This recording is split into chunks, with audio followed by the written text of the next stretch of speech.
O podcast que você ouve agora é uma produção da Central 3. Cristo Redentor, braços abertos sobre a Guanabara.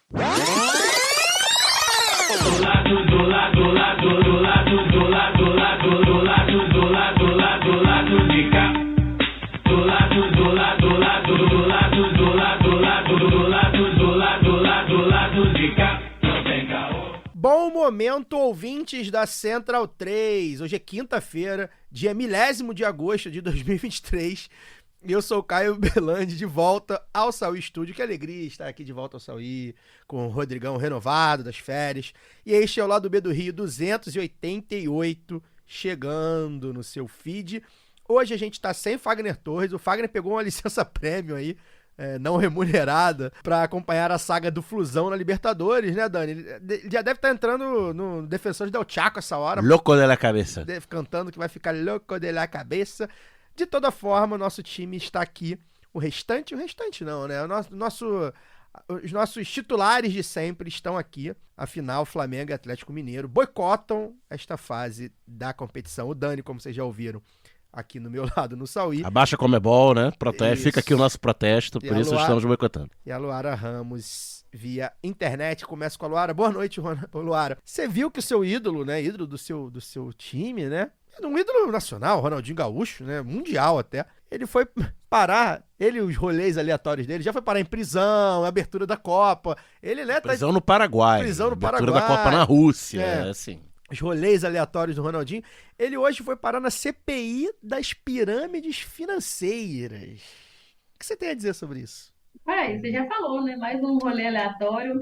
Nem tão aleatório assim, porque é um negócio que a gente não entende, né, cara? Como é que os caras que têm tanta grana se metem nos negócios assim, e prisão no Paraguai e tal? Porque, assim, com todo o respeito à história do Ronaldinho no futebol, realmente é um ídolo. Foi, para mim, o maior jogador que eu vi jogar e tive o prazer de ver jogar com a camisa do Galo. Mas só ganância explica um negócio desse, né? Umas coisas assim, que por mais que seja problemático, eu não vou entrar muito no negócio, vou dar meu boa noite, Caio, mas é um negócio que a gente precisa começar a pensar, porque essa coisa do influencer, né, das redes sociais, de divulgar esses negócios que ninguém entende muito bem como é que funciona, aí é pirâmide, não é pirâmide, é cassino, é joguinho, eu nem sei como é que foi o dele, mas eu falo assim, eu já vi um monte de polêmicas assim, e aí você vai dizer que esse cara é responsável pelo que ele está divulgando, mas não é. Então, assim, acho que a gente precisa começar a discutir a profissão digital influencer, porque, né, o que hoje acontece com jogadores aposentados é virar isso ou abrir um canal para poder falar algumas merdas, enfim. É difícil a gente ver, né? E não é novidade de jogador se meter nessas questões, né, Dani? Boa noite. Tô com outra pergunta aqui pra você, mas vou emendar nesse assunto. A gente vê eu lembro das fazendas Boi Gordo. Fazendas reunidas Boi Gordo, anunciadas pelo Rei do Gado. A pirâmide, o Antônio Fagundes na época, e um monte de jogador de futebol entrou. As pirâmides, eu lembro daquele boom de pirâmides, que era grana mesmo, tipo, que era pirâmide mesmo, você bota grana, não tinha produto, não tinha nada. Eu lembro que o Romário foi investigado, esse também não foge de uma treta, né? Eu lembro também do avestruz, teve uma época da criação de avestruz, e jogadores de futebol também entraram, né? O jogador de futebol, como ele ganha muito dinheiro, né? Ele tá sempre tentando ter um negócio. Se o pessoal oferece os negócios novos, eles entram, né? Sim, o esquema lá do Ronaldinho, não lembro exatamente o que era, quer dizer, não lembro, não sei, né? Não me aprofundei. Eu só vi a lâmina, a foto, né, dele depondo lá na mesa, e atrás o telão mostrando a imagem dele, oferecendo ganhos de 2% ao dia, que em juros compostos dá 80% ao mês. Nem tráfico de drogas, acho que tá dando 80% ao mês, né? Então, tipo, primeiro, quem olha o potencial cliente tem que desconfiar de uma coisa dessa.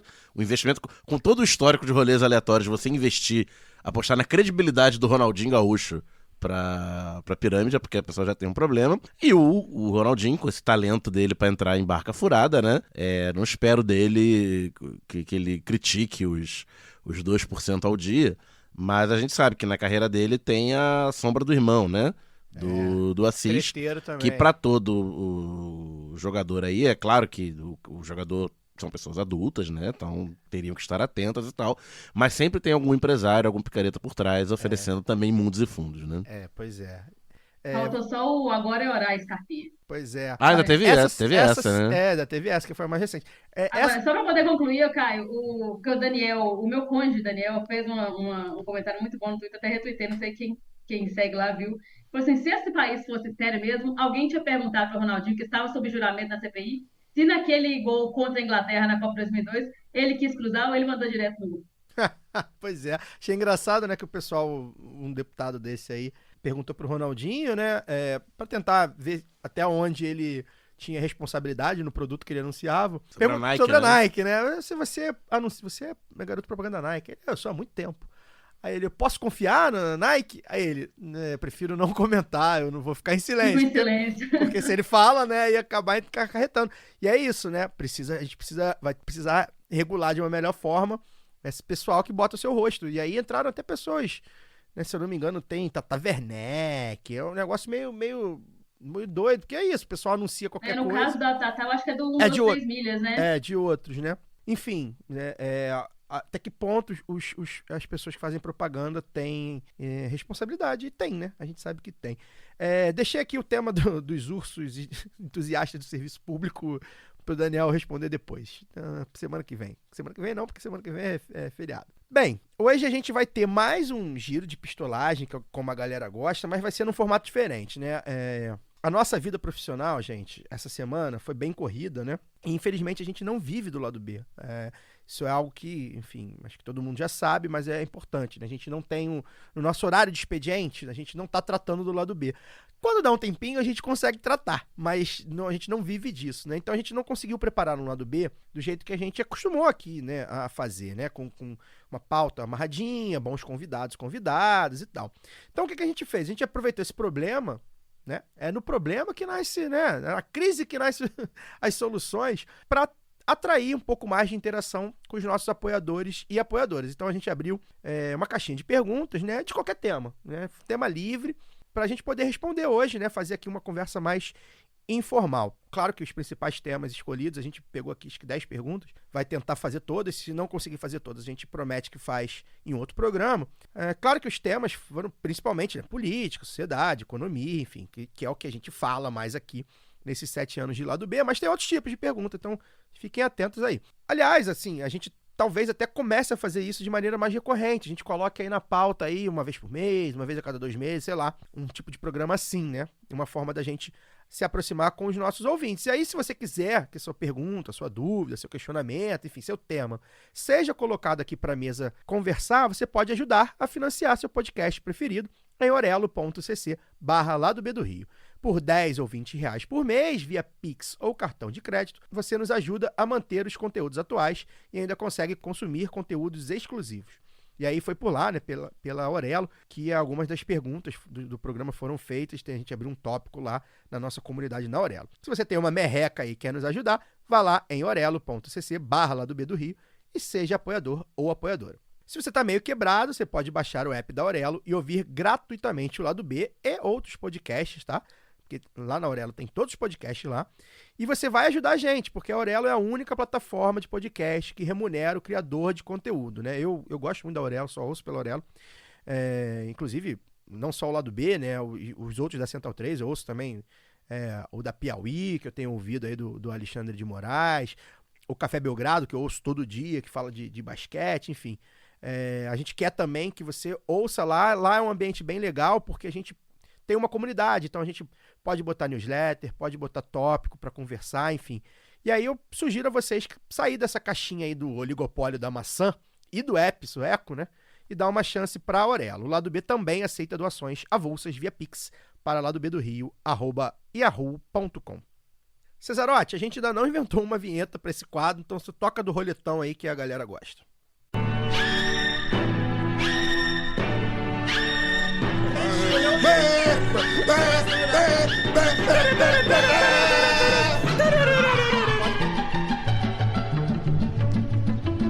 Roletão da pistolagem.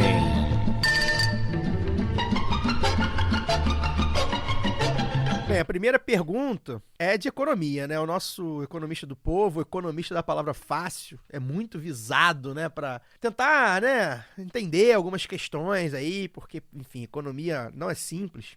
Então a gente vai explorar um pouco o Dani. O Luizão, lá de Niterói, né? Figura muito antiga do nosso conselho editorial do Lado B. Chamou de velho. No Telegram. Não, ele é antigo no grupo, né? Desde que o grupo foi criado, acho que ele é apoiador de lá. Ele mandou assim, pergunta pro Daniel. O que foi o Plano Real? Críticas à esquerda e a tal fala de que o Plano Real veio num pacote FMI para o terceiro mundo e outros comentários. Dani, esse é um assunto que cabe a um programa inteiro, evidentemente, mas eu vou pedir para você, né, dar uma resumida, até por você lembrar, né? Você tava lá, tinha lá 14 anos. Tava, 13.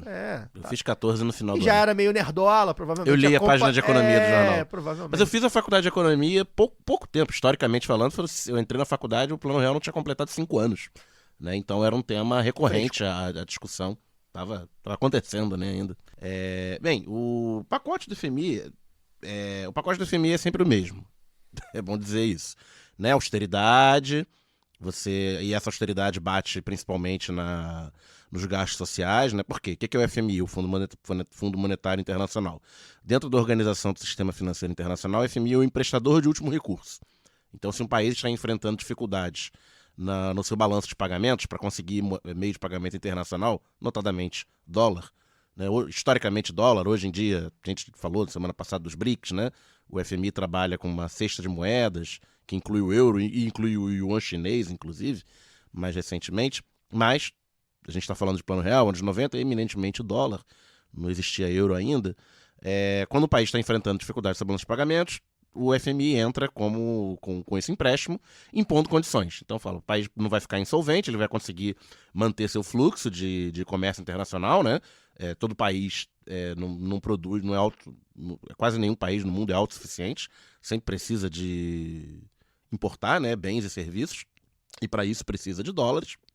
E sua economia entra em colapso, se esse fluxo for paralisado, a FMI entrava, garantia a manutenção desse fluxo, garantia o pagamento da dívida desses países. É bom lembrar, né? Porque quem não tem dólar não consegue importar bens e serviços, mas também não consegue pagar sua dívida. E geralmente quem empresta são grandes bancos, né? Grandes fundos internacionais privados. E quando o FMI garantia esse recurso, ele garantia também a manutenção do fluxo do pagamento dessa dívida privada. E impunha uma série de condições, que é esse pacotão que o Luizão mencionou, né? De austeridade, corte de gastos sociais, uma política monetária, entre aspas, responsável e por aí vai. Porque também há um entendimento de que o gasto excessivo, que seria excessivo dos países, né, de terceiro mundo, não apenas gerava inflação, como esses países, por serem imaturos, eu estou falando da visão do técnico do FMI lá em 1990, por esses países serem imaturos politicamente, eles tomavam decisões erradas ao gastar demais. Por isso que gastar o mínimo necessário populismo, etc., faria com que esses países gastassem efetivamente o necessário. Então é uma visão colonialista e racista ainda por cima, mas isso aí dá um programa, como você falou. Aspecto histórico, né, o contexto histórico ali do início dos anos 90 na América Latina é de hiperinflação não apenas no Brasil, mas em diversos países. Teve na Argentina, teve no México, teve na Bolívia, teve no Peru, e isso vem na esteira da chamada crise da dívida dos anos 80. Não vou me ater aqui às origens disso, senão também dá um programa, mas quase todos os países da América Latina passaram por esse processo de hiperinflação, passaram por crises políticas advindas desse processo de hiperinflação e geralmente derrubando as ditaduras militares, que tinham sido instaladas 20 anos antes, passaram também, no seu retorno às democracias, democracia burguesa, liberal, etc., passaram por planos de estabilização, todos com elementos em comum, que são parte desse pacotão, né?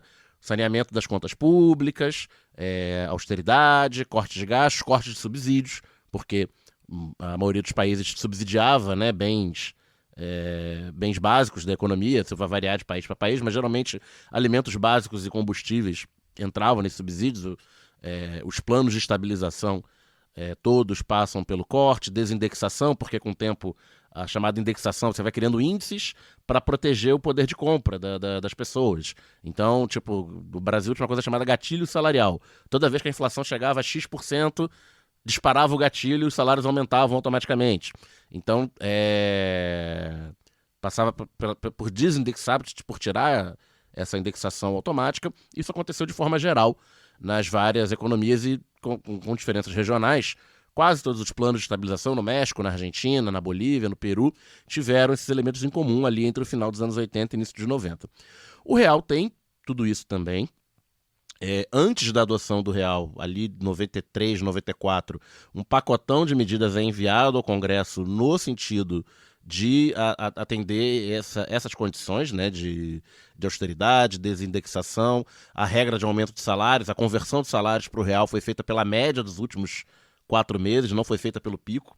E aí você tem a ciência econômica mainstream vai justificar isso, dizendo que se você segura o poder de compra, né, de modo geral da população, você segura a demanda. Então você não vai gerar uma demanda extraordinária e vai segurar a inflação. E não se questiona o empobrecimento das famílias, sobretudo das mais pobres. Mas a receitinha do bolo era essa.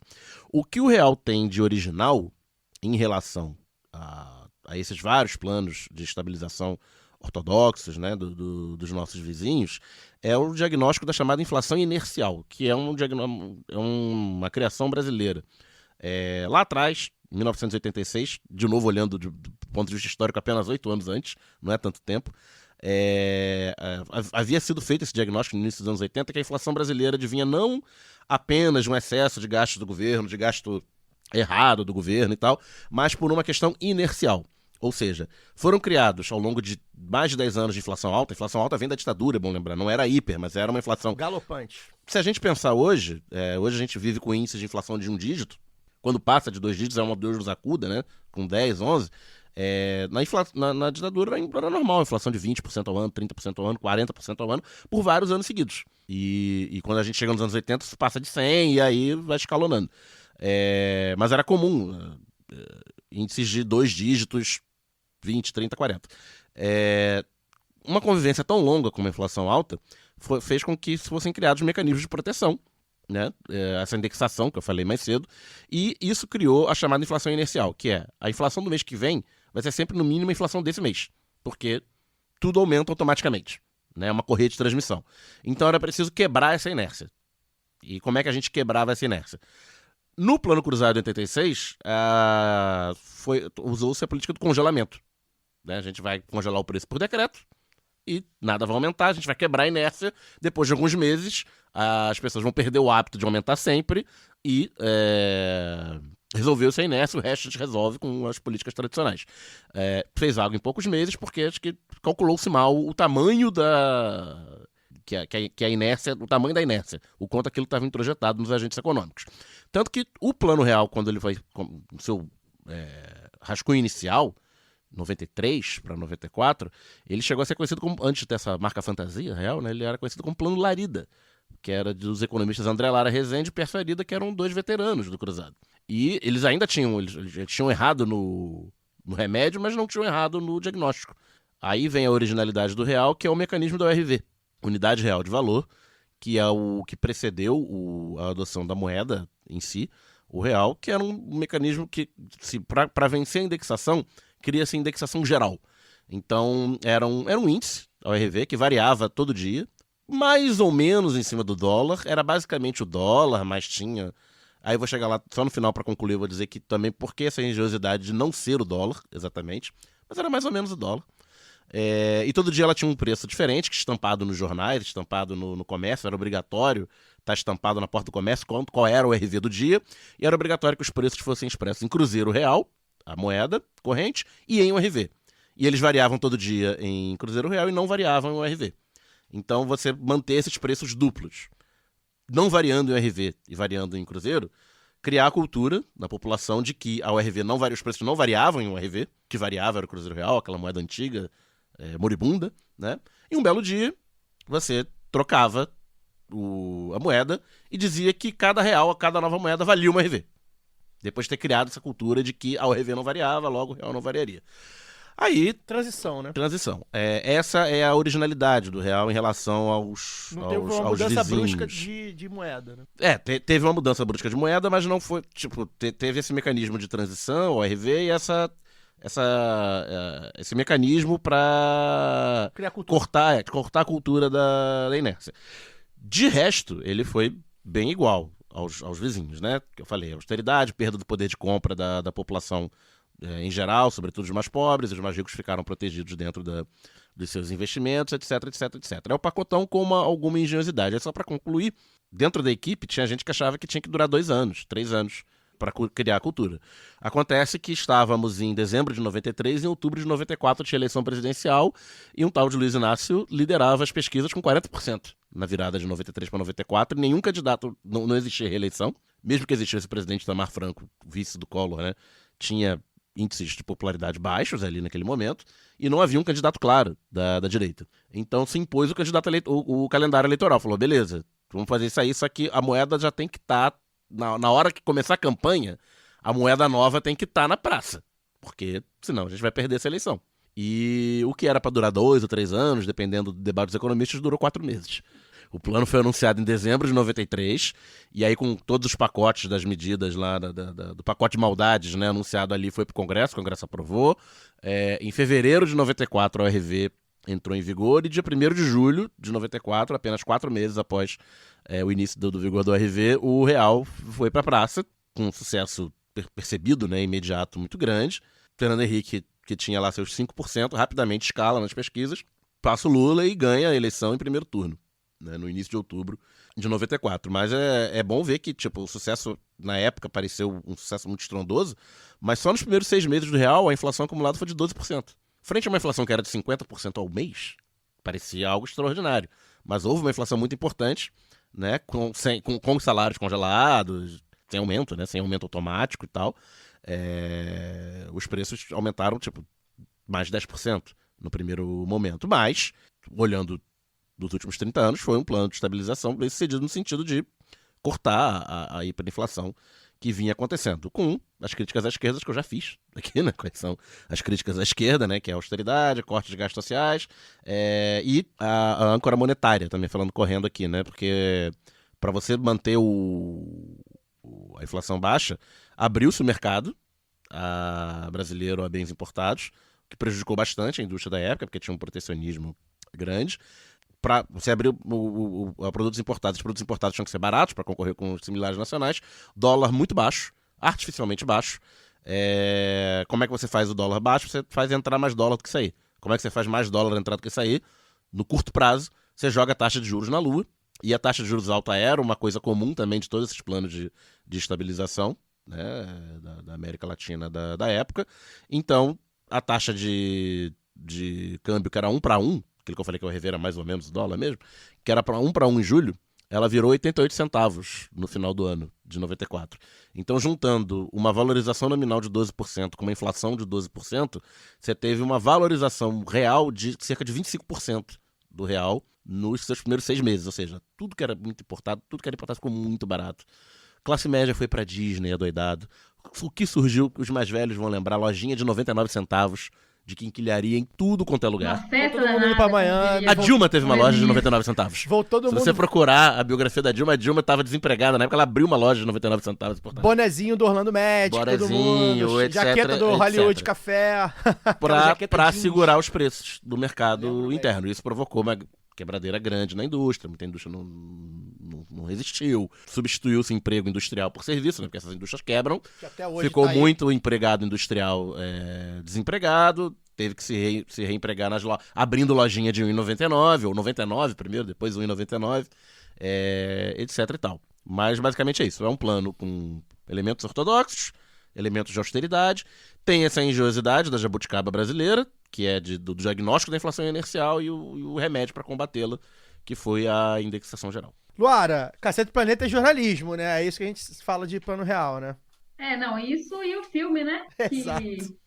Eu tava comentando que eu vi o filme esses dias, meio filme, meu Deus.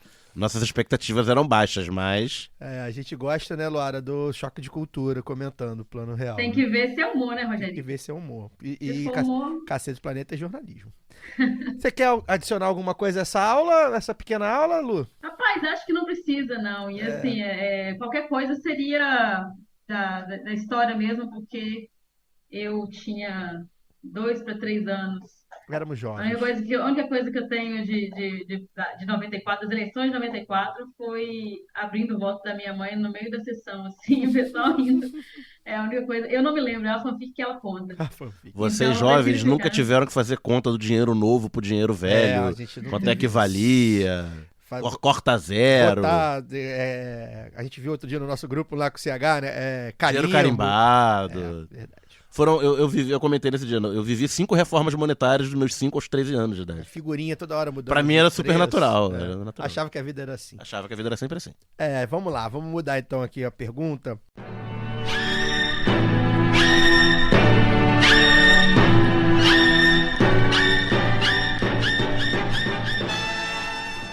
Agora a gente vai. O Bruno Bigo. Eu não lembro de onde o Bruno Bigo é.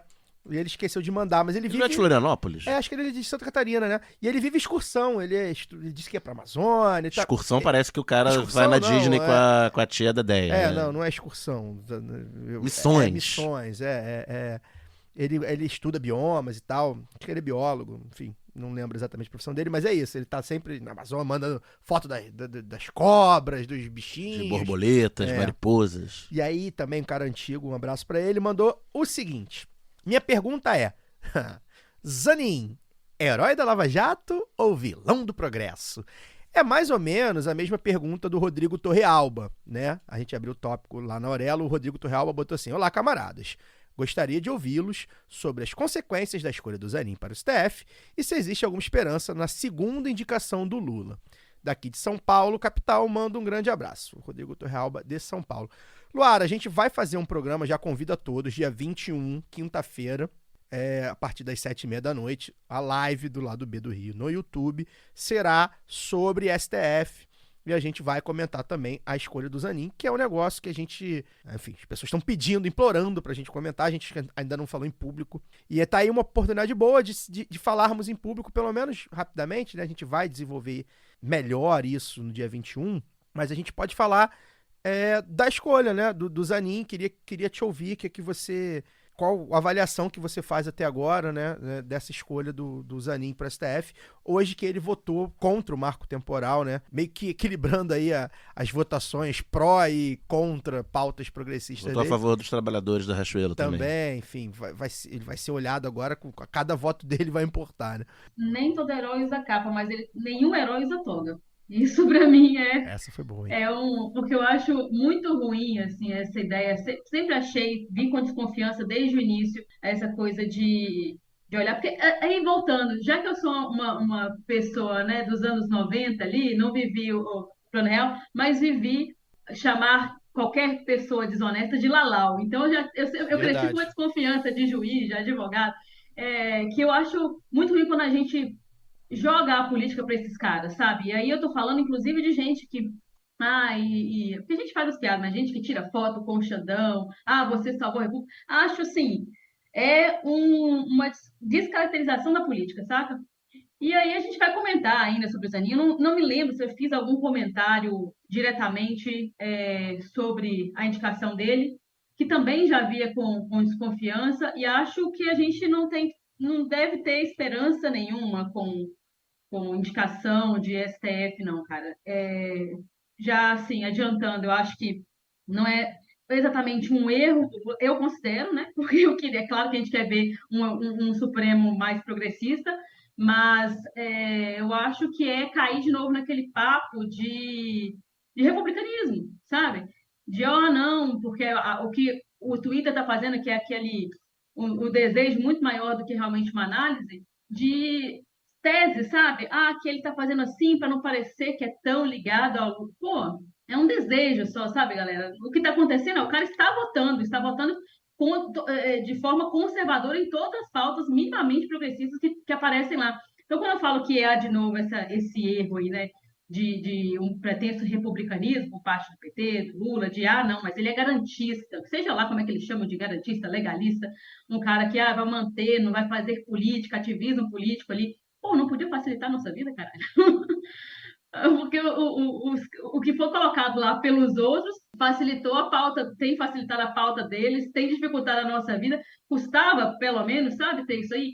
E aí eu nunca tive esperança, não. Mas eu acho que é por aí, assim, a gente tem muita coisa para ouvir, estou muito animada com esse lado B, no próximo dia 21, para ouvir gente que sabe mesmo ali a fundo, porque a gente realmente, de longe, assim, conhece pouco da figura, sabia da atuação durante a prisão do Lula, né, toda essa coisa, a defesa do Lula depois da prisão e tal, mas eu realmente não conheço, a gente não teve muito como conhecer, então há muita desconfiança, eu tenho visto desde, né, várias pessoas falando bastante, olha, a gente não sabe qual que é a opinião dele. Por outro lado, a gente teve aí pessoas com opiniões extremamente progressistas, né, ministros com opiniões extremamente progressistas antes de entrarem ali, com histórico progressista, e que, chegando lá, não confirmam isso. Então, assim, e por outro lado, temos o jardineiro paraguaio Alexandre de Moraes, ministro Alexandre de Moraes, que surpreendeu nos últimos tempos, mas eu também acho que a gente não deve alçar o posto de herói. Acho que nenhum juiz. Na verdade, eu acho que a gente tem que pensar e criar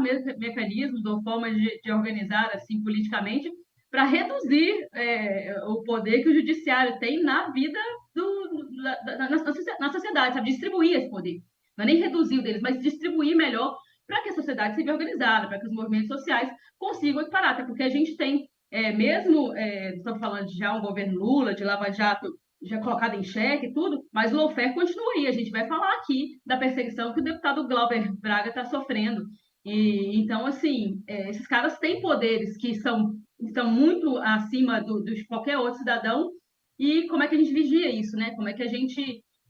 hoje, acho que se olha muito mais para o STF, e eu acho que isso é positivo, mas não da forma como é colocado. Eu acho assim, a gente precisa discutir se realmente precisam transmitir essas votações, a gente precisa de uma TV Justiça, a gente precisa rever essa espetacularização da justiça no Brasil, ou o status que tem juízes, né, ministros do Supremo.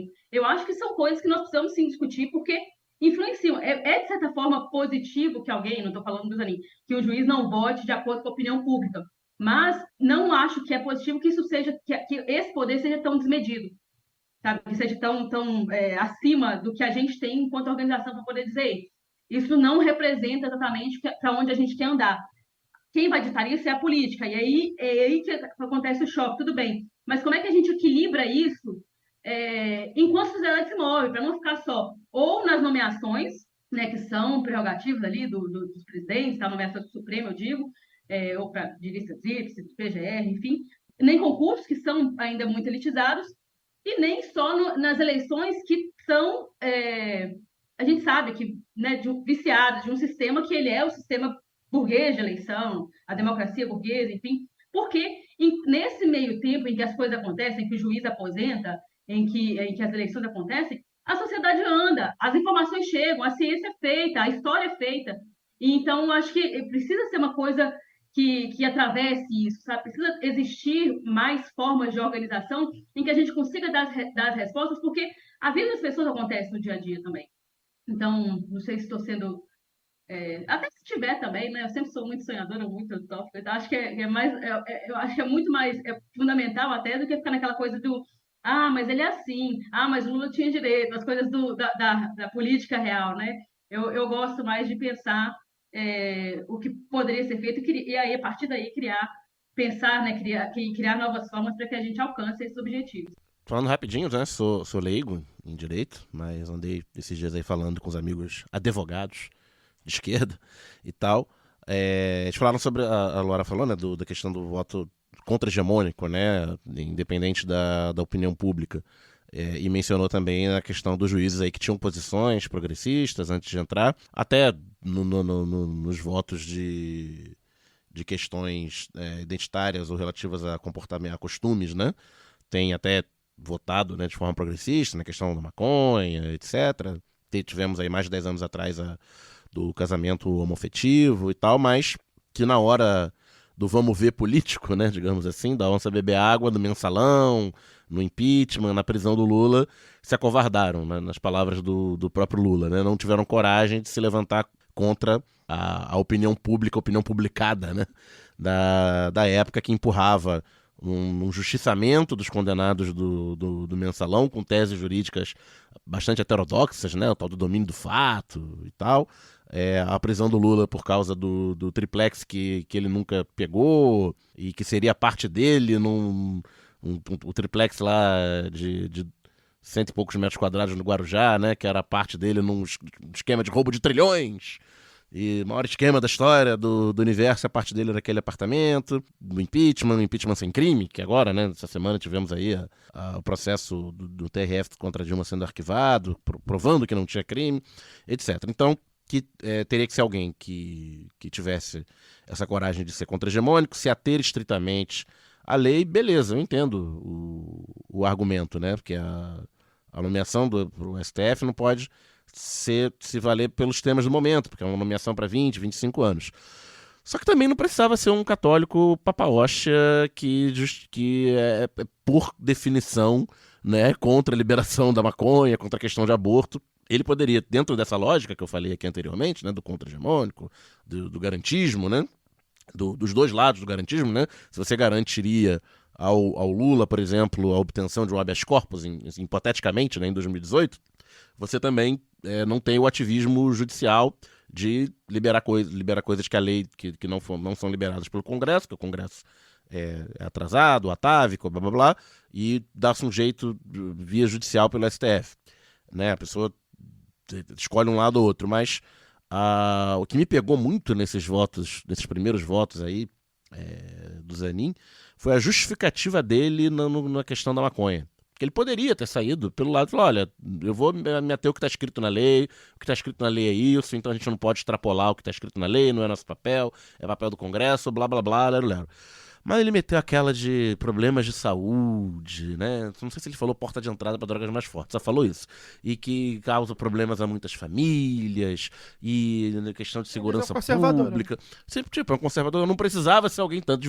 Devia ter alguém com esse perfil, com essas características, um pouco melhor no campo moral, porque afinal o Lula foi eleito por uma base social que tem anseios, né, nesse sentido, né? Então não dá para abandonar completamente em nome do republicanismo, digamos assim.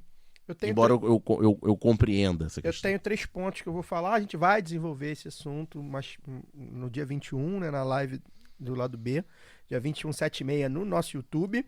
Mas eu tenho 3 coisas, enfim, pra gente completar aqui essa pergunta.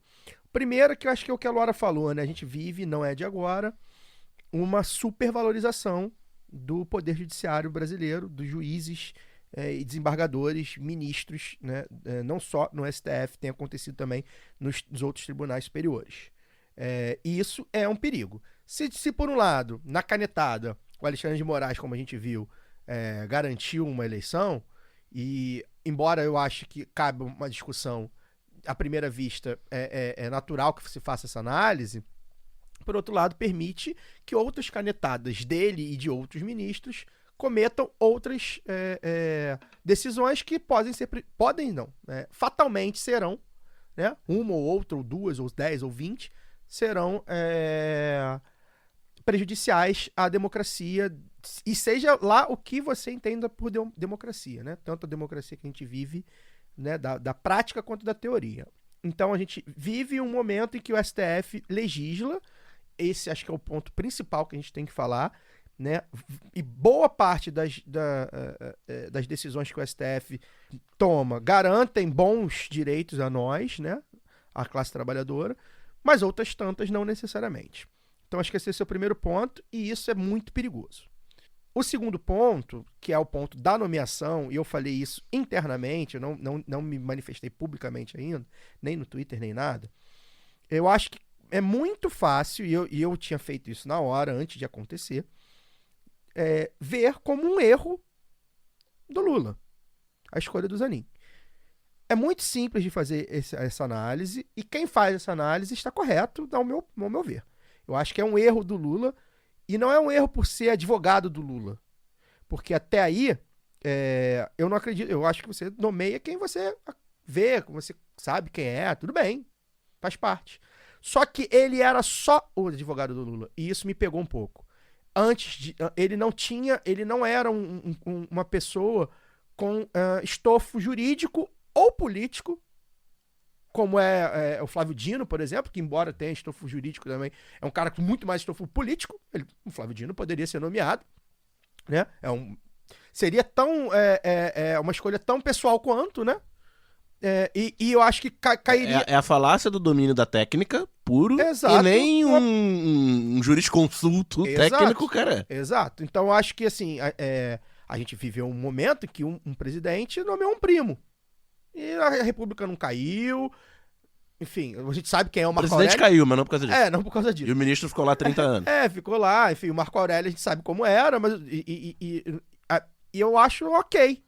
Eu só acho que ficou restrito a uma escolha pessoal de gratidão.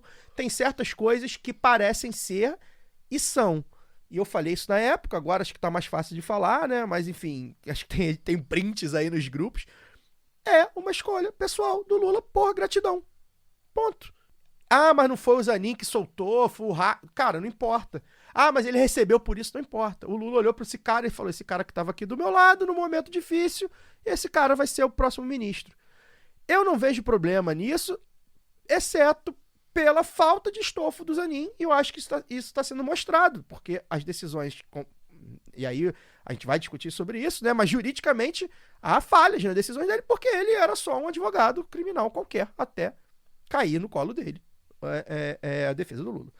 Por exemplo, se a gente falasse do Márcio Tomás Bastos, por exemplo, era um outro papo, né? O Márcio Tomás Bastos, que já não está mais entre nós, era um advogado conceituado e tudo mais. Escolheu não ser ministro, escolheu ser um kingmaker, né? Um fazedor de ministros. Pois é. E deu no que deu. Ainda tem isso.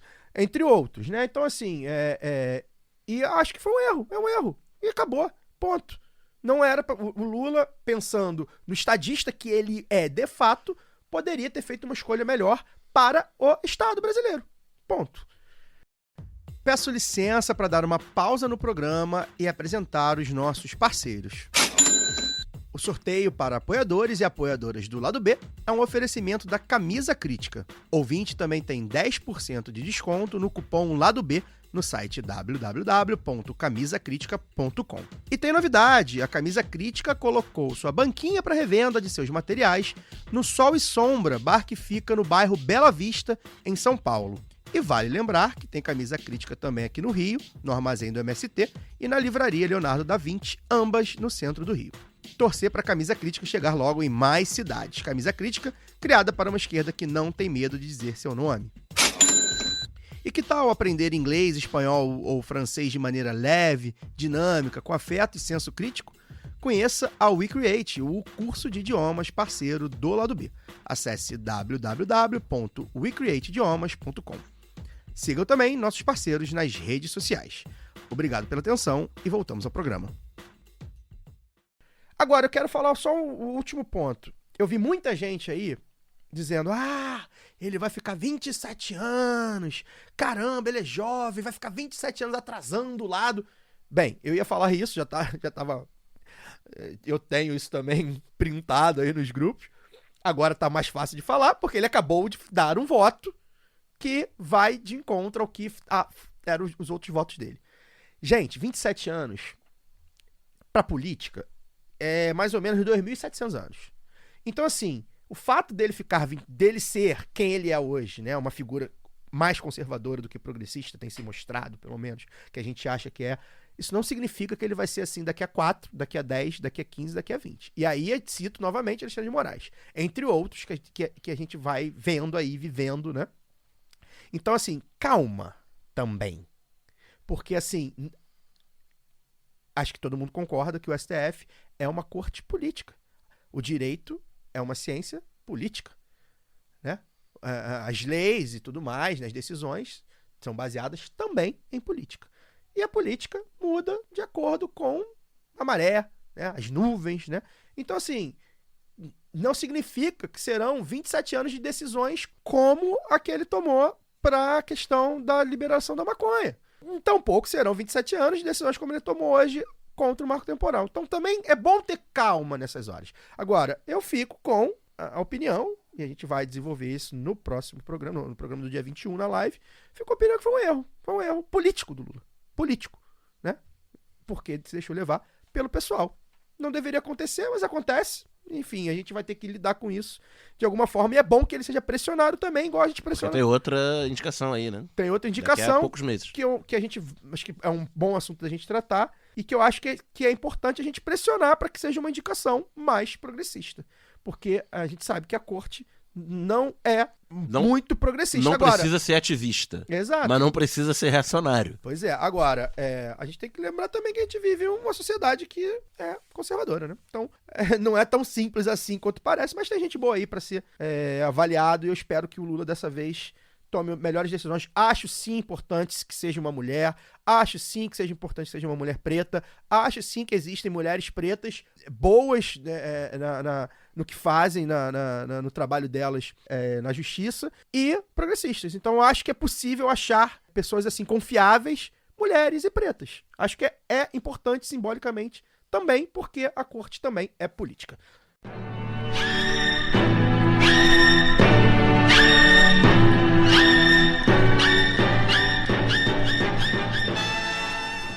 O Kleber Vinícius, grande Kleber, tá feliz da vida, botafoguense, Kleber Vinícius, lá de São João do Meriti, né, outro veterano lá do Conselho Editorial, mandou essa aqui.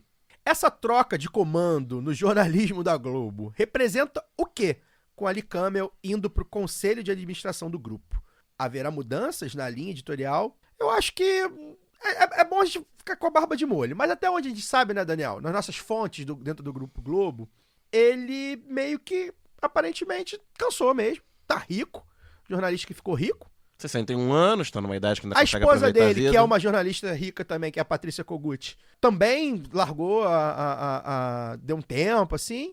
O que se a gente ouviu lá de dentro, fontes confiáveis de dentro do Grupo Globo, é que ele realmente, galera, tô legal, já fiz minha parte aí, já passei por muito, tô com dinheiro, preciso viver, e vou viver aqui minha vida, e vai tocando aí. O que a gente sabe, inclusive esse cargo aí no Conselho Editorial, um conselho editorial, do lado B não, hein? Do conselho de administração do grupo. É um cargo que é uma coordenação que foi inventada, que não existia, que é exatamente para ele ser ali uma eminência parda. É um rei, né? da Inglaterra. Um rei da Inglaterra, um consultorzão ali. Tem status sem poder. Pra poder receber ali um pepininho uma vez por mês, uma vez a cada 3 meses, ao invés de ficar resolvendo pepino todo dia. Então, até onde a gente sabe é isso. Não me parece que é uma mudança, uma postura política do grupo. Editorialmente. Agora, sempre que move-se uma peça, há pelo menos pequenas mudanças. E se considerando o tamanho do Globo, do jornalismo do Globo, pequenas mudanças podem dar, né, pode significar grandes coisas, né? O Ali Camel, ele se caracterizou nesses... Acho que ele estava no cargo oficialmente há 14 anos, mas ele dita muita coisa lá dentro há mais ou menos 20, Já né? era do jornal, né? Se caracterizou por uma liderança, digamos, muito ativa politicamente no Grupo Globo, no antipetismo, nos seus primeiros 15 anos aí. O Grupo Globo teve uma postura sempre muito crítica aos governos Lula e Dilma, depois abraçou a narrativa do Mensalão, acriticamente, não só acriticamente, né, promovendo, abraçou com intimidade a narrativa da Lava Jato, né, era sucursal da Lava Jato, aí na Vaza Jato a gente vê, né, o Deltan e os outros procuradores que tinham seus grupinhos com os jornalistas, né, dos principais veículos, da Globo também. Os jornalistas do grupo estavam sempre acompanhando as diligências, 6 da manhã, aparecia já no Jornal da Manhã, com matéria completa no Jornal da Noite, por aí vai. E apoiou o governo Temer e tomou um susto aí com o Bolsonaro, né, acho que não esperavam a eleição do Bolsonaro. Normalizaram o Bolsonaro quando foi para ser a alternativa ao PT, mas durante o governo Bolsonaro foram adotando uma postura mais crítica, e durante a eleição, a gente reconhece, foram mais críticos ao lado do Bolsonaro do que ao lado do Lula. E cumprido esse ciclo aí, né, do Ali Camel, como eu vi gente escrevendo no Twitter, né, que depois que eu contribuí decisivamente para a destruição do Brasil, agora que refluiu um pouquinho, eu posso me aposentar. Isso que o Caio falou, nessas fontes no Grupo Globo dizem que foi realmente uma saída negociada a pedido. Ele vai ficar até o final do ano, mas aí tocando o dia a dia, vai ter esse cargo aí, uma aposentadoria dourada, né? Vai ter aí pela média de vida uns 15 a 20 anos para aproveitar seu dinheiro, seu status. E o sucessor, sobre a pergunta, né, se vai ser uma mudança, Vilela, né? Ricardo Vilela parece que é um cara que fez carreira no Grupo Globo, né? Seja, não é se muito era um diferente. comandado dele nesses anos todos, se foi criado dentro da política da empresa, porque a política da empresa, a princípio não muda. Né? A gente pode ter surpresas. E detalhes a pessoa que a fazem gente diferença, né? a Já pessoa, diria a a pessoa, música. A pessoa a gente conhece quando dá poder a ela. É. Ele foi subordinado esse tempo todo. Pode mudar para pior ou para melhor do nosso ponto de vista, mas numa organização do tamanho da Globo, complexa como é, e que, apesar de todo o seu tamanho, é uma organização familiar, né, de propriedade de uma família, de 3 irmãos, filhos do falecido Roberto Marinho. É um país de família. É a Arábia Saudita da comunicação. Exatamente, na Arábia Saudita da comunicação, uma boa analogia. Que dizem que a Globo é um Estado, né? Sim, né? E é uma monarquia, É. porque é de uma família. E transmite pelas gerações dessa família. Então acho que não veremos mudanças radicais, pode ser uma mudança pontual uma ou outra. Algumas mudanças pontuais, acho que já está existindo. Quem vê e a Globo News hoje... Pra lembrar o quanto Ali Camel é ideológico, ele é o cara que escreveu Não Somos Racistas. Pois é, esse livro... Né? Um livro negacionista do racismo, tá no nível do negacionismo científico, né? Podemos chamar assim, levando em conta as ciências sociais, tudo que é produzido é puro negacionismo científico. Pois é, e tem uma história, Luara, que a gente soube também dessa fonte, que parece que ele meio que deu o braço a torcer pro Lula, né? Diz que quando o Lula sai do Jornal Nacional... Na sabatina, né? Da sabatina do Jornal Nacional na eleição, né? Ele fala, esse cara realmente é inigualável. Aí elogiou, disse que cumprimenta todo mundo mesmo, é muito autêntico e tal. Acho que é isso também. Acho que o cara falou, tá, cara, você venceu, você chegou aí, já foi. Agora deixa eu... Eu acho assim, inclusive, gente, agora... Enfim, pra mim, eu fico com as palavras do nosso... Kennedy Alencar sobre ele, zero empatia sobre ele. Mas assim, acho que a gente precisa pensar ainda é uma pessoa, né? Em última análise, né? Então o cara pode ter sido simplesmente enchido o saco do emprego também, né? É um cara que tá rico, né? Eu imagino que tenha feito um pezinho de meia suficiente pra tirar um sabático e viajar o mundo e voltar quando quiser voltar, não só pra Globo, pra abrir um canal, pra entrar num canal de YouTube, pra ser sócio de alguma coisa. Então assim, acho que o cara cansa também de ficar ali na redação, né? É natural, né? Pode acontecer, né? Eu espero que aconteça, que cansar de fazer o que fez, assim. Dá golpes. Agora, eu corro o risco de parecer muito pessimista, cara, porque esse negócio Logo você é herói, pessimista, Laura? acabei de falar que sou sonhadora, mas os caras, pô, Kleber, veio com esse negócio de que esperar, pô, de onde é que não sai merda nenhuma mesmo, desculpa a palavra. De onde que a gente não espera nada, que não sai nada mesmo. Não dá pra esperar Não dá pra muito. contar com o Globo, o Grupo Globo, porque, pô, os caras não tem uma semana fizeram editorial lá falando que valorizar salário de trabalhador é sobre a justificativa de afagar quem trabalha. Uma aberração. Em menos de duas linhas iniciais, os caras já metem linha. essa, assim. Primeira É literalmente a primeira linha. Por isso eu falei assim, menos de 2 linhas, os caras metem essa, assim, porque isso é afagar trabalhador. Valorizar salário é afagar trabalhador. Sob o pretexto de afagar quem trabalha. É quem assim trabalha, que ele inicia isso é afago. Agora, para empregar, não, é investimento. Porra, já passou da hora da gente não levar esses caras tão a sério assim. Entender que eles têm lado, né? Exatamente. E olhar mesmo o que sai da empresa alternativa, né? Valoriza aí o pessoal do Conselho Editorial, que está sempre fortalecendo. Abraço para o Kleber. Mas é isso, galera. Vamos incentivar o resto das pessoas também a menos Grupo Globo, mais lado B da história, lado B do Rio. Porque desses caras aí não vai sair nada, não. É isso.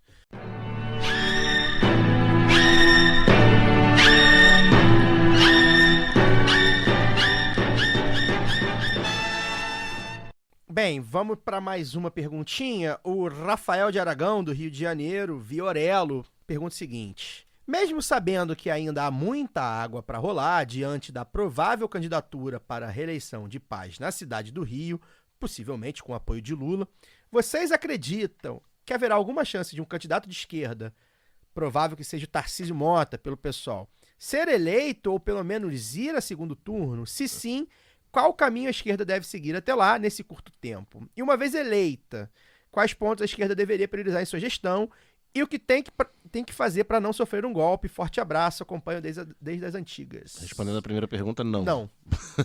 A gente precisa ser realista, gente. Não. O pessoal não vai ser eleito dessa vez, pelo menos, no Rio de Janeiro, para a prefeitura. Não aí, vai. Qualificando, né, a resposta, né? Não vai. Um ano antes aí da eleição de 2024, O histórico dos últimos anos mostra que o PSOL, no primeiro turno, mesmo com o Freixo no auge, teve um teto em torno de 20%, 20 e poucos por cento, num cenário de 2016 que era de fragmentação da direita tradicional.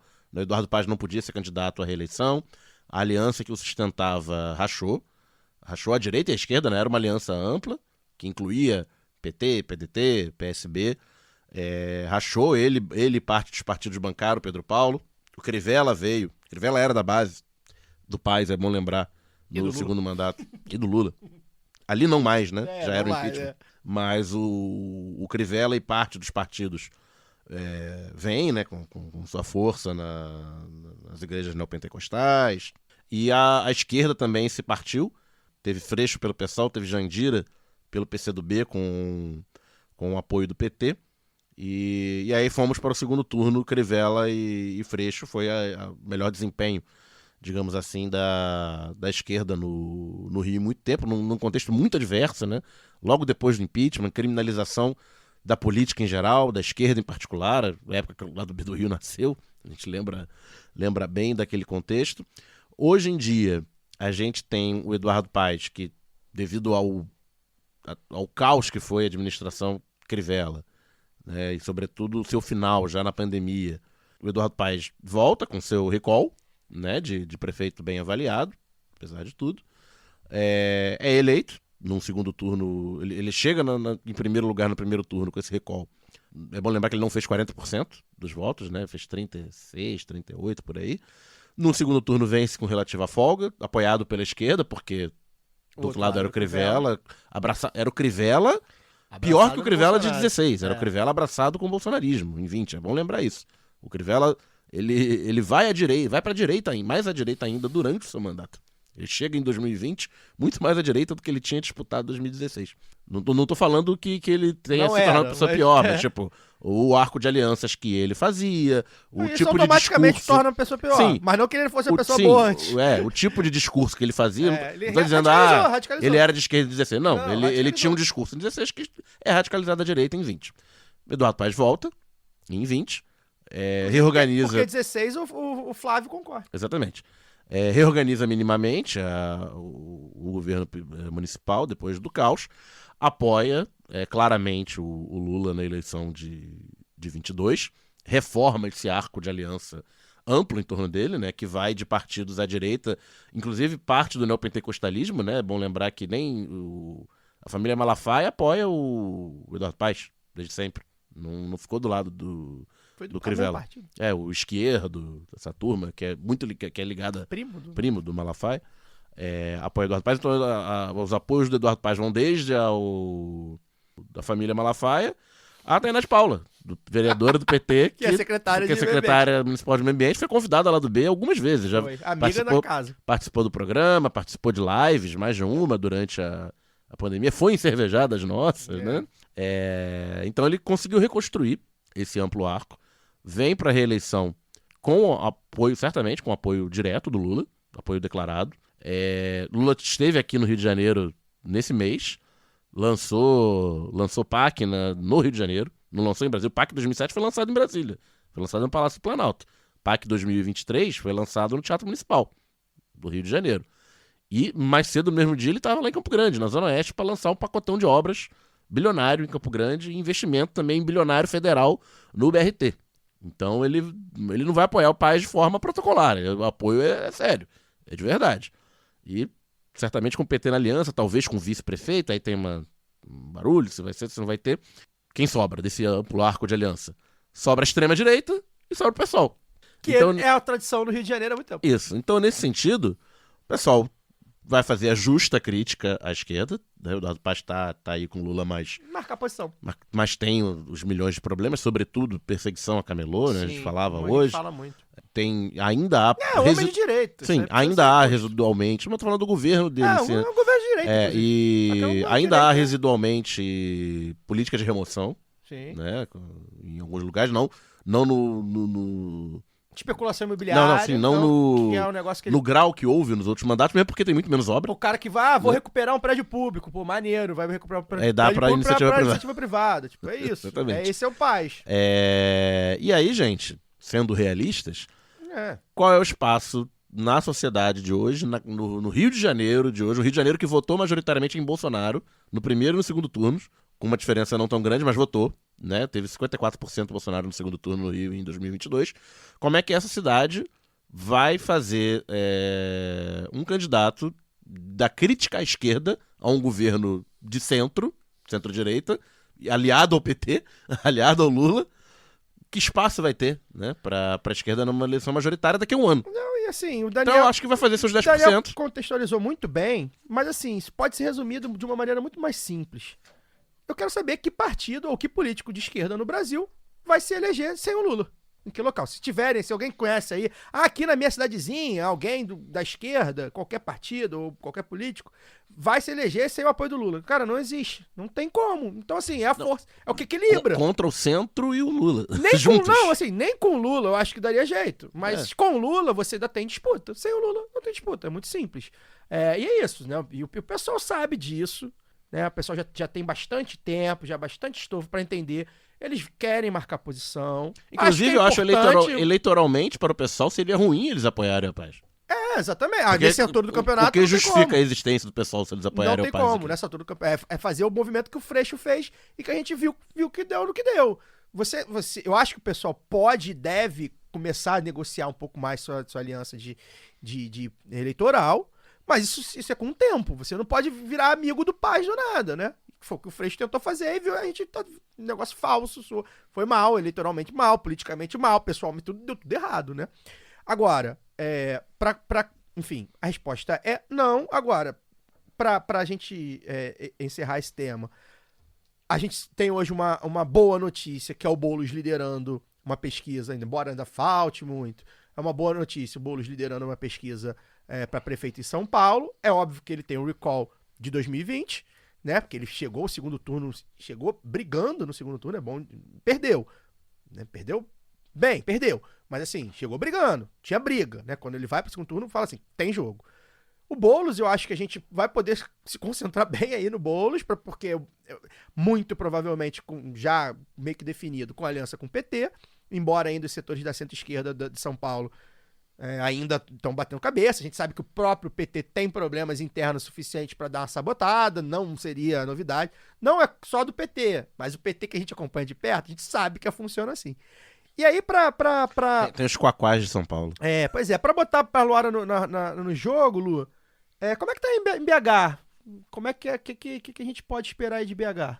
Rapaz, agora você me pegou. Eu já tava aqui dizendo que eu me reservo o direito de ficar em silêncio aqui sobre o Rio de Janeiro. Zanin autorizou a Luara a ficar em silêncio? De só falar sobre o Rio de Janeiro, no próprio Rio de Janeiro, quando tiver uma cerveja na mão.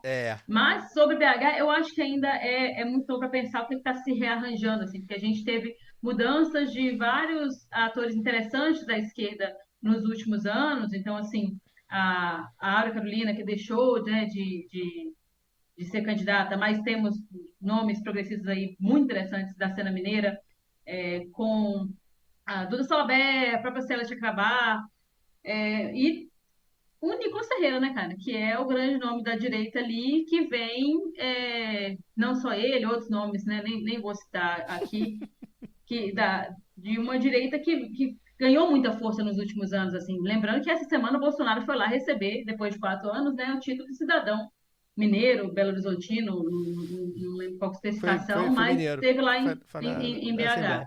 Então, assim, eu realmente não sei de números, mas temos aí nomes bem aberto ainda, mas né? não sei se com força para poder confrontar essa direita que foi arrasadora, né? Nós estamos falando do deputado mais votado do Brasil, um sujeito que tem uma presença grande nas redes, que é articulado, que às vezes nem sempre se consegue, né? Na esquerda, esses nomes também, e que foi arrasado, assim, principalmente falando aí de PT, né? O PT foi um partido que governou por muito tempo Belo Horizonte, mas que cometeu grandes erros nesses últimos nessas últimas décadas aí, que custaram bastante a toda a esquerda belo-horizontina, a própria esquerda mineira. Então, eu acho que é um momento muito de rearranjar, assim, e é difícil cravar o que serão os nomes. Eu espero que se fortaleça, assim. Sinceramente, não vejo, para ser bem sincera mesmo, assim, não vejo ninguém hoje se movimentando a ponta. O próprio Calil, Isso né, que eu ia falar, né? foi O Calil isolado não pode, né? Porque politicamente, ele foi eleito nas Foi duas em últimas. 2020. mas eu falo como cabo eleitoral, sabe? Também, não tá pitando nada. É um cara que foi completamente A isolado situação, ali, é nas o contas, Fuad, né? Não tem ninguém da situação aí que seja... sinceramente, sem carisma e tal. Acho que a briga hoje vai ser nos extremos. Vai ser o que eles Nicolas chamam de extremo. contra alguém, né? Se abraçar no alguém. Contra alguém que eles vão tentar cravar como extrema esquerda, mas que não tem nenhum movimento, assim, como eu citei primeiro a Áurea, porque aquele movimento que tinha, né, do gabinetona, era muito interessante. Ainda tem deputados muito combativos ali, mas que não vejo assim, ninguém despontando como esse nome que precisa para um executivo, sabe? Sim. Estou acompanhando aí de perto com muita esperança, porque eu acho que Belo Horizonte tem tanto que durante a campanha, né, Lula foi para lá diversas vezes, então tem uma esquerda muito aguerrida, muito organizada, mas que ainda precisa, acho que, confrontar os próprios erros, sabe? Fazer ali pegar pelo chifre mesmo, assim, esse Deus que cometeu e reorganizar a vida, porque não vai ser fácil, não. A gente vê gente do nível desse pessoal que está lá, né, na direita, e até numa direita, mesmo na direita velada, sabe, que atrapalha a vida. Aí estão falando daquela turma antiga, o pessoal que é de Minas vai sacar, mas os antigos da turma do chapéu, que era a juventude do PSDB, do Aécio, que hoje se reinventaram, foram para partidos mais de aluguel aí, mas que continuam fazendo aquela politicazinha baixa, medíocre e que é de direita, né? Então, assim, esses ainda continuam atrapalhando a nossa vida também. A nossa vida, eu tô fora de Minas, mas não deixo, né? Tenho família, tenho amigos, e a gente fala de esquerda também, mas uma esquerda brasileira atrapalha a nossa vida. Então, acho que a gente precisa se organizar e pensar aí o que. E para poder citar, e para poder fechar assim, e não podia deixar de citar, porque já foi entrevistada aqui no Lado B Notícias, quando foi candidata, né? E que eu acho que é um grande nome que está fazendo um movimento que eu gosto de observar. Não sei ainda como é que vai ser, executivo, legislativo, se vem candidata de novo, que é a Luísa Dulce. Luísa Dulce hoje está no governo federal, mas ela sempre está ali por Minas também. Tem um movimento chamado Movimento, acho que é Belo Horizonte, do BH do Bem Viver, é um movimento Bem Viver que pensa muito a cidade, que pensa a cidade como a gente pode também pensar em outros lugares, sabe? A produção que esse pessoal tem feito pode ser aplicado nos debates de outras cidades também. Da cidadania, né? Do direito à cidade, dos direitos para as pessoas acessarem segurança, acessarem educação, acessarem a lazer e cultura. E eu acho que isso é um debate muito interessante, porque traz de novo uma coisa que eu já falei aqui romanticamente, né? Dos sonhos, de pensar para além daquela coisa de ficar só reagindo. Então, é um movimento que propõe, assim, eu me lembrei aqui, tinha que citar, porque essa entrevista, inclusive, da Luísa e também com outras deputadas, acho que é a Carol da Tora, na época, lá do Lado da Notícia, vocês procurem, porque é muito legal de ouvir. Tem muita gente boa pensando. O que a gente acho que precisa fazer é juntar essa gente boa, mesmo as de outros estados. Então, quando a gente coloca aqui no Lado B, trouxe... são coisas que não ficam datadas, a gente pode voltar ali. Eu, vez ou outra, faço isso. Pego aquela entrevista de novo e tal, vou ouvir, mesmo quando a gente grava aqui, vou e faço de novo, ouço de novo, porque tem muitas ideias rolando aí. Eu acho que é uma questão da gente pensar o que a gente pode fazer junto e olhando, sabe? Olhando para o lado e olhando para os estados. Então, acho que é um movimento válido. Você terminou mais otimista, mas enfim, cenário eleitoral é pessimista. Vamos para a próxima aqui, pelo menos para 2024. Tava olhando aqui no Google, dei um Google aqui, realmente, enfim, pobre BH, mas vamos ver, vamos esperar.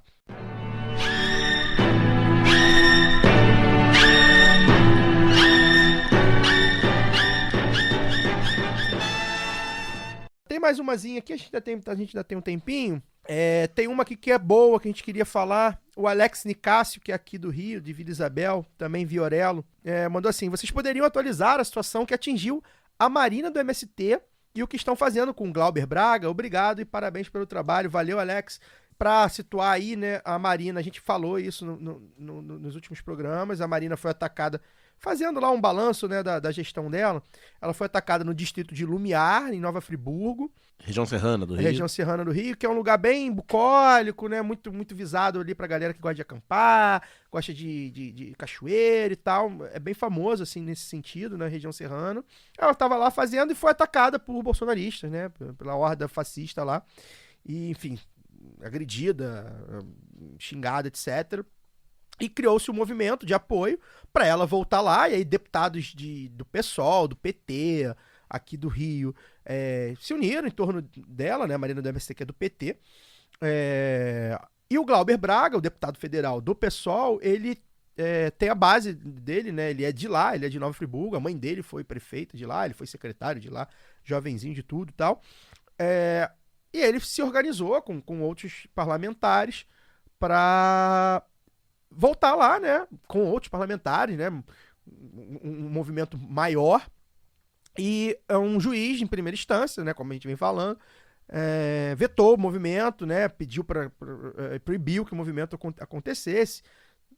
Enfim, acho que por segurança. Festival de arbitrariedade, né? Não, horrível. Proibiu uma manifestação política. Não, e aí piora. Dá uma multa de R$1 milhão, que arresta os bens de salário. O que aconteceu? Piorou, porque o Glauber foi... Aí o pessoal cancelou na sexta-feira, né?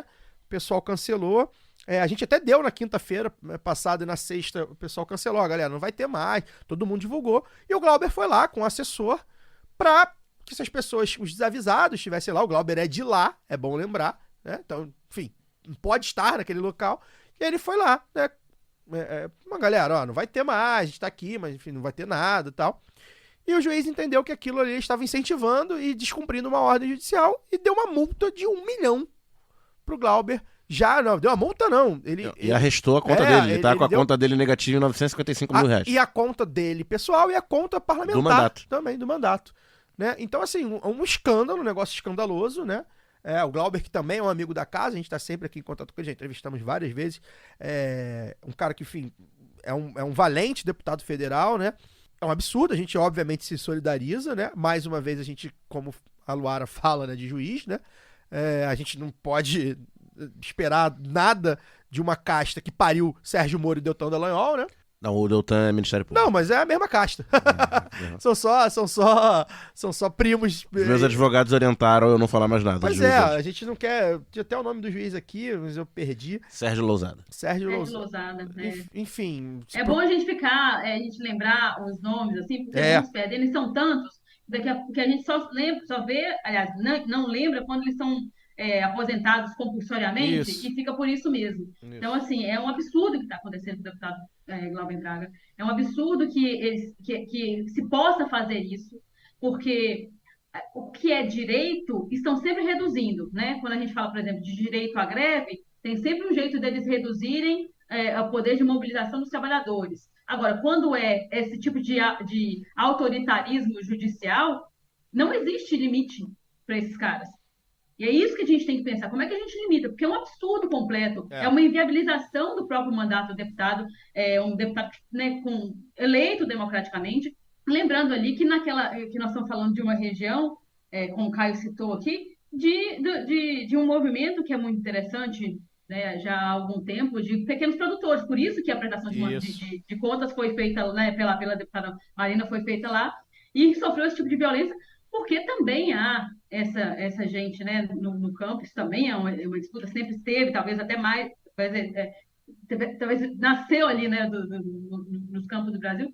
Então, é algo que a gente precisa não só estar vigilante ou se solidarizando, mas muito atento, porque é fundamental. A gente está vivendo ainda, como eu falei, de tantas CPIs, né, no início do programa, que a gente nem lembra mais o nome, ainda está rolando, CPI do MST. A gente sabe que esses caras odeiam o MST, a gente sabe que esses caras odeiam tudo tudo que pode, de certa forma, ajudar e empoderar o povo trabalhador brasileiro. Então, nós precisamos nos proteger desse tipo de gente, né? Que não sei nem se pode ser chamado de gente, um sujeito que toma uma decisão dessa sem o menor, porque eu acho inescrupuloso. Né? Qualquer um vê que é uma coisa pura completamente perseguição, arbitrária. Zero motivo, assim, enfim, arbitrário. A gente tem mais uma perguntinha aqui do Adilson, né, de Poços de Caldas.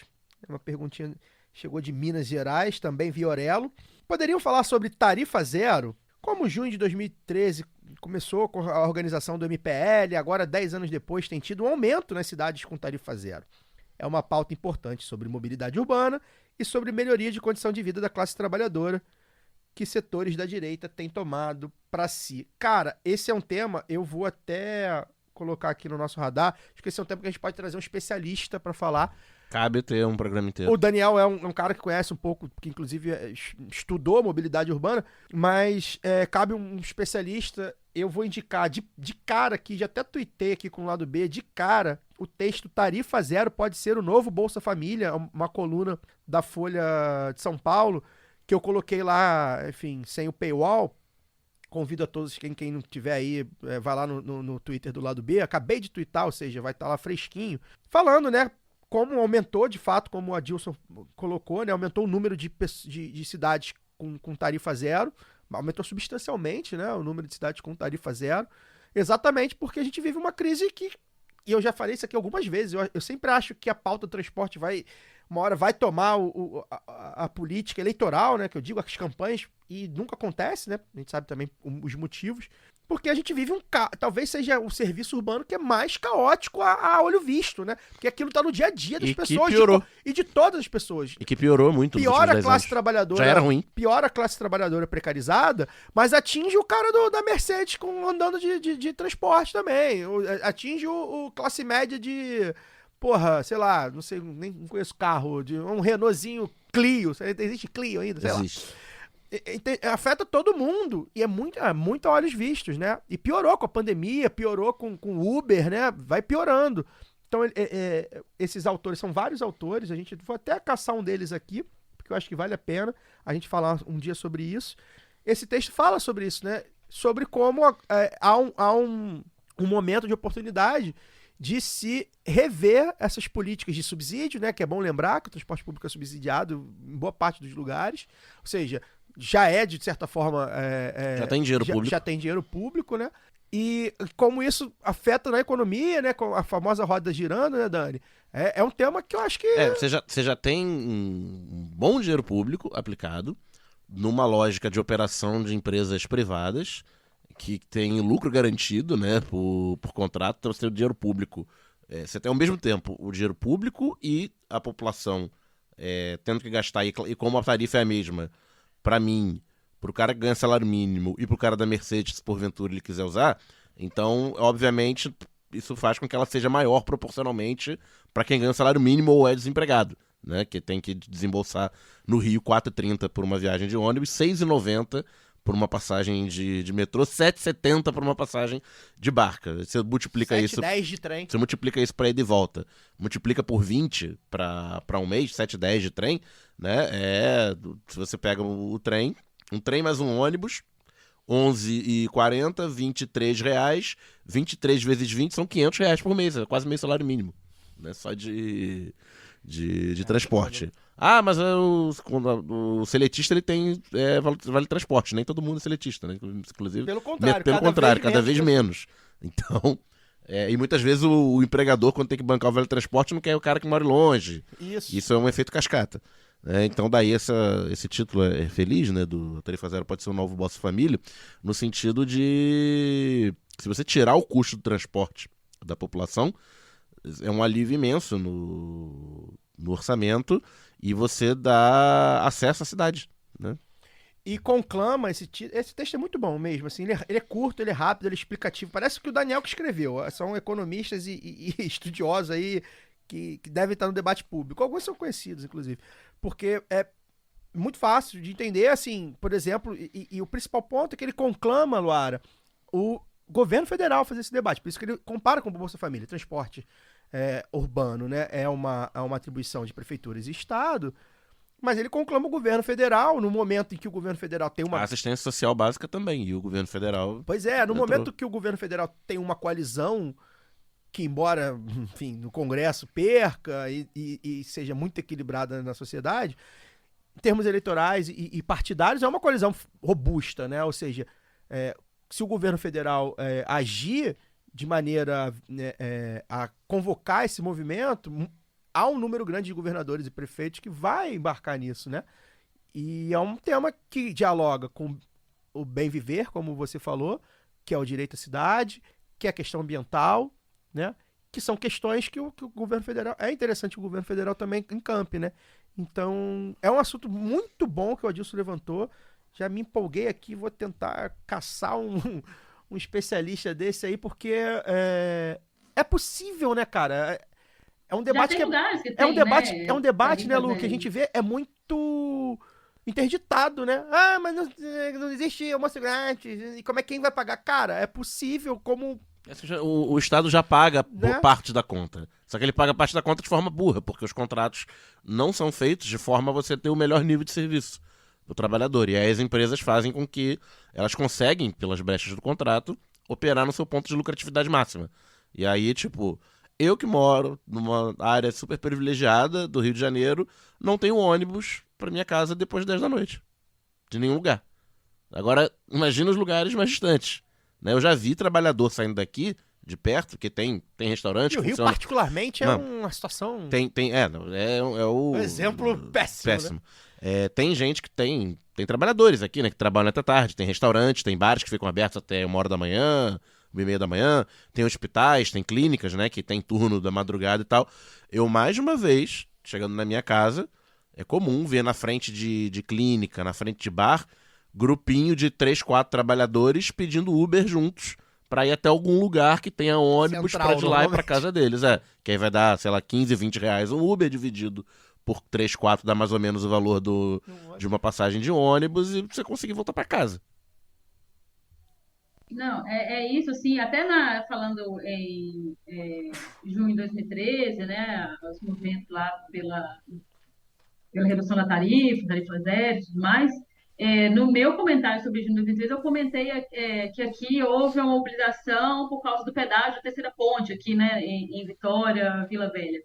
E recentemente, semana passada, esse fim de semana passado, inauguraram a ciclovia da Terceira Ponte, aqui, e o aquaviário, reinauguraram o aquaviário, né? O sistema aquaviário já foi um modal do passado aqui no Espírito Santo, ainda não tinha pegado, reinauguraram, mas os movimentos de ciclistas e tal, principalmente com relação aí à rodovia, se queixaram assim, de não terem sido chamados mesmo para poder debater que forma seria feito aquilo ali, que era uma demanda antiga, a ciclovia da Terceira Ponte, mas que agora há, por exemplo, eu não vi se já houve alguma correção nesse sentido, ou se vai ser isso mesmo, que a ciclovia vai ficar fechada em determinado período para manutenção, né? Que a segurança ou o pagamento dessa manutenção e tal vai ser puxada pelo governo do estado, apesar da rodovia ser uma concessão para outra empresa, ou seja, o que não gera lucro ali, não vai ter pedágio, vai ser custeado pelo governo. Então, assim, essas coisas precisam ficar mais evidentes para a população e a gente se integrar nesse debate, porque é um debate que, mesmo que você não use, vai ou não impactar na sua vida, né, em algum momento. E seja pela Terceira Ponte, que fica interditada direto, você pode sair com antecedência, sempre tem algum engavetamento, alguma coisa ali. E não só a Terceira Ponte, estamos falando de trânsito, estamos falando dos próprios ônibus também, e debate da segurança pública também, porque em alguns lugares, né, aqui menos, mas em alguns lugares também da Grande Vitória, mas em outras capitais, pô, o número de assaltos em ônibus, a ônibus, é um negócio absurdo. Isso também tem que entrar no debate da mobilidade, né, da mobilidade urbana, tem que entrar no debate, porque são pautas transversais, onde tem pessoas circulando, a gente consegue ter, né, a gente fala de segurança orgânica ali, né? Como é que é feito isso também? E como é que vai ser feita a segurança nesses locais? Que tipo de segurança nós queremos? Por exemplo, na ciclovia da Terceira Ponte, eu vi que tem botão do pânico.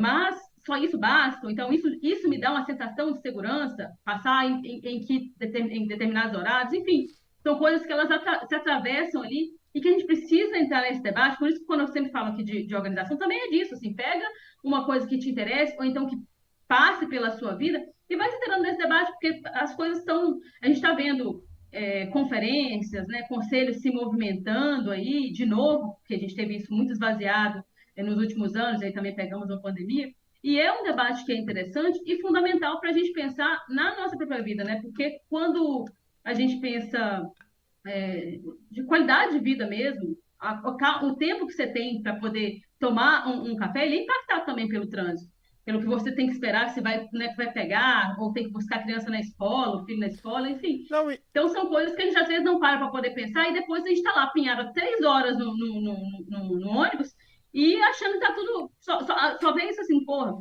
que merda, vou chegar atrasado hoje, não vou conseguir pegar o jogo do Galo de novo. E as coisas estão ali atravessando, né, e cara? nesse texto, é muito interessante que eles falam, por exemplo, de índices, por exemplo, relacionados à saúde. Por quê?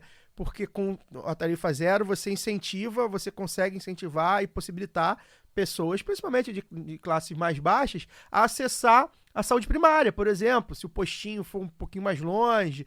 Sim, total. Então, assim, coisas. É o básico mesmo. E o transporte tá aí na nossa vida. Não, e tem aquela coisa também assim, porque o que acontece com os planos, né, municipais, planos diretores municipais, é socar as pessoas nos lugares, né? Sim. Transformar mesmo em guetos ali, tudo, e as pessoas têm linhas de ônibus aqui que só fazem, sei lá, Terra Vermelha, ou então o terminal mais próximo ali, que eu acho que é de Itaparica, Praia da Costa, para poder levar, e só em determinados horários, para levar a trabalhadora doméstica para poder fazer faxina lá na Praia da Costa e para voltar, saca? Praticamente isso. E são umas coisas assim que você observa e fala, cara, como é que a pessoa, né, circula na cidade? Ou a gente também, você vai voltar, não quer pegar um carro, não quer pegar Uber. Como é que a gente circula sem precisar de não volta para casa? Até pouco tempo, quando não tinha Uber, acontecia isso. Saía Sim, e dormir na casa de alguém. tinha que dormir na casa de alguém, porque senão você não Esperar casa. amanhecer. Então, você voltava 2, 3, 4 horas da manhã, quando começava a passar ônibus de novo às 4h30, 5 horas. Isso é uma realidade dos centros urbanos e que a gente precisa pensar, pô, isso é justo? Alguém tem que pagar? Já, como o Daniel falou, já pagam, mas a gente tem que pagar 2, 3 vezes, e sempre aumentando, né? Porque a passagem é reajustada, mas as frotas não são renovadas, ou quando são renovadas, continuam em menor número. Dependendo do horário, você fica 2, 3 horas esperando, então o tempo que você perde ali é muito precioso. É um negócio que, pô, é exatamente isso, né? A vida é passando. Bem, a gente vai encerrar, a gente tem algumas questões aqui que a gente acabou não conseguindo, porque é isso. Gostei desse formato, né? Interessante, a gente conseguiu abordar, assim, questões, é claro que assim, tem que o Daniel principalmente, como economista e tal, mas assim, tipo, um papo leve, uma conversa, né? Bem o nosso estilo mesmo, como se a gente estivesse tomando uma cervejinha. Hoje a gente não tá tomando cerveja, tá, gente? A gente não bebe no estúdio. Bebendo Nem vai água. beber nessa pós hoje, né? Hoje não tem, né, Daniel? Aliás, falando em pós, deixa eu mandar um beijo aqui. Eu esqueci da semana passada, cara. A gente tava bebendo na última vez que a gente gravou. A gente saiu pra beber. E a ouvinte Carol, ela é recém-ouvinte. Ela disse que começou a ouvir pouco tempo. Eu gosto quando tem pessoas novas, né? Quando eu descubro que tem pessoas novas ouvindo, porque a gente sempre lida, né, com o mesmo pessoal e tal. Então, Carol, bem-vinda. Ela encontrou a gente na pós-gravação, na semana retrasada, e ela mora em cima do bar onde a gente bebe. E ela disse que um dia ela ouviu as vozes e ela, cara, eu acho que são... A gente fala baixo, né, Dani? Eu, você e Fagner. A gente fala super baixo. Super baixo, discreto. bebendo na rua, então, imagina, né? Então... O Fagner, inclusive, é um cara caseiro, discreto. Sim. Coitado, não tá aqui pra se defender. Aí ela falou, nesse dia ela tava bebendo lá embaixo com os amigos e tal. Aí ela olhou assim, pô, vocês são do lado B do Rio. Aí, pô, somos e tal, legal. Aí ela, pô, outro dia eu tava ouvindo vocês. Eu falei, cara, conheço essa voz, dá pra ouvir do meu apartamento. Acho que ela mora no primeiro andar, né? Então, a gente fala alto, mas também não é tão alto assim. Minha solidariedade a quem mora no primeiro andar na Praça São Salvador. Exclusivo. A Praça São Salvador, o reduto do lado A, metida lá do B, carioca. Boêmio. Boêmio. Não importa se A ou B, Boêmio, né? boêmio. B de boêmio. A gente bebe lá de vez em quando e tal. Um reduto de ouvintes nossos, inclusive. Aí a menina, pô, caraca, cara, eu achei interessante. Falei, caraca, coitada da menina, ouve a gente 2 vezes, né? Um lado B. É a edição exclusiva. O lado B, porra, Prime, né? Então um beijo pra Carol. Luara, gostou do programa? Hoje foi legal, né? Acho que a gente pode repetir. A gente perdeu aqui. Perdeu não, né? A gente deixou aqui a pergunta do Jimmy, do Rodrigo e 2 perguntas que o André Mendonça fez. André Mendonça que não é o ministro do Supremo. Não é. A gente deixou são 4 perguntas. A gente vai deixar pra próxima. A gente vai ver aí. Enfim, são perguntas meio que atemporais. Na mês que vem, ou então já no próximo programa. Enfim, vamos ver como a gente vai fazer. Mas a gente já vou salvar aqui. A gente vai fazer e a gente vai repetir. Eu gostei, acho que ficou bem legal. A gente conseguiu falar bastante coisa. Acho que é o tipo de programa que também nossos ouvintes gostam, né? De ouvir a gente falando e tal. Nossas pensatas. É isso, Lu. Boa noite. Até daqui a 15 dias. Boa noite, Caio. Boa noite, Daniel. Não, foi ótimo. Eu adoro esse formato também. Falo pouco, né? Então... Gosta de prosear, Ele né? fala pouco, pode prosear à vontade. Eu queria deixar um abraço bem especial hoje, porque eu recebi aqui em casa o primeiro livro, a primeira coletânea de poemas da nossa ouvinte, a Beatriz Coutinho Takematsu, livro Do Lado de Lá da Consolação, foi impresso pela editora Telha. Eu vou falar e mandar esse abraço, Bia, obrigada. Eu até falei com ela já, mas não resisti, né? Já fui lendo, mas esse aqui vai comigo, eu vou viajar amanhã, vai comigo na viagem de companhia. Mas eu, assim, em algumas páginas eu já tinha me arrepiado 2, 3 vezes. Então eu sempre fico muito emocionada com poesia. Eu acho que é uma trincheira mesmo, assim, que a gente precisa cada vez mais avançar ali.